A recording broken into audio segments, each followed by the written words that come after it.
पिछले 2-3 मीटिंग्स में ये चर्चा हुई है कि फिनफ्लुएंसर्स बढ़ रहे हैं। SEBI recently released a document and they are looking to regulate Finfluencers or finance influencers as they are to be able to work with companies that are SEBI registered.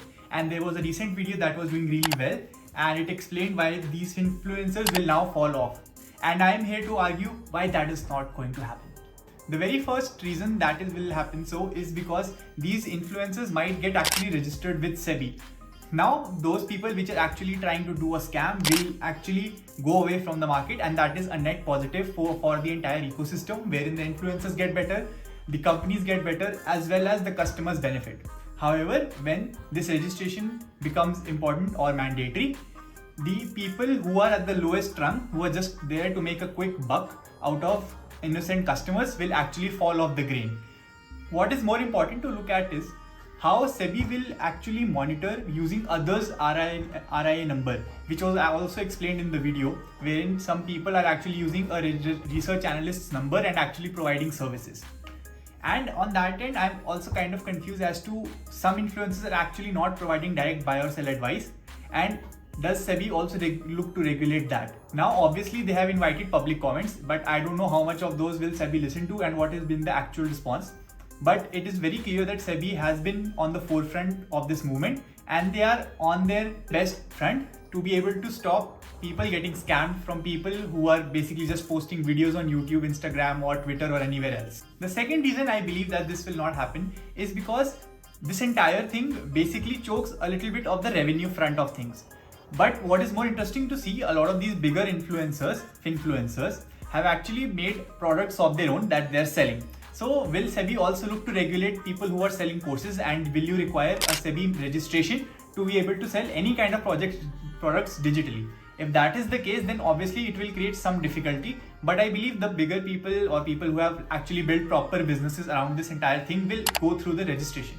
Case in point, Akshit Srivastava also already shared in one of his videos his verified PNL, and he's all on board to be able to register with SEBI. And I know others will also follow suit because it's not a big thing for them. What it will actually do is it will force these influencers to actually promote their own memberships or their own websites or any other product or services that they might have, because obviously the advertising income chunk will reduce for them. Brands will be able to collaborate with lesser people. And this actually segments me into the third part why I think this will not be a problem, is because the big will get bigger.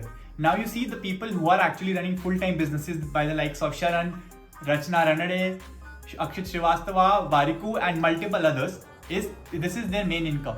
So they will actually go ahead and do the registration and fulfill all the requirements that SEBI will mandate on them.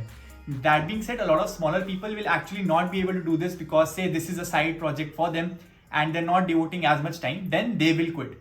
Now, if you apply basic supply and demand concept, the actual supply of people who the companies can work with will reduce. And because of which, this pool which has reduced can also command higher prices. So don't be shocked if in, say, a few years, if this actually is implemented, the brands will pay more to the people who they are already working with. And newer people will get lesser and lesser of a chance to actually come and work with them. This creates a problem because people at the lower rung of the creator stuff will actually suffer more than the people who are at the top. The fourth thing that you will see is actually cryptocurrency was the example quoted in the video as well, and I'm very well aware of what happened in back last year, wherein the Wall platform was promoted and actually it went under a crisis and people lost their savings and their actual money. And on that front, I have two things to say. First is crypto itself was unregulated, so it was nothing that SEBI had to do. And second, I would say that we as consumers also need to be a little cautious.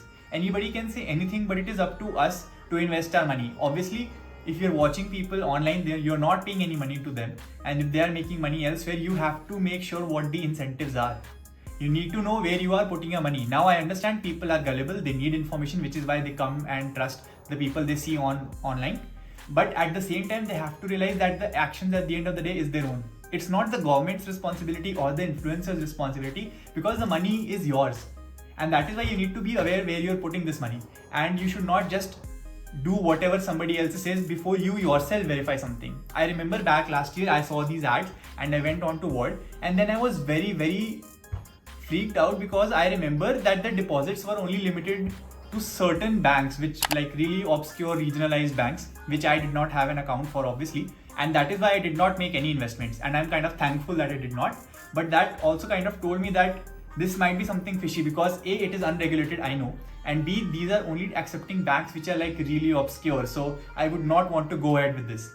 By the way, if you wanted to know, like, you can check out my channel. My stance on crypto was far different. I was not favor of going ahead and investing your money in cryptocurrencies.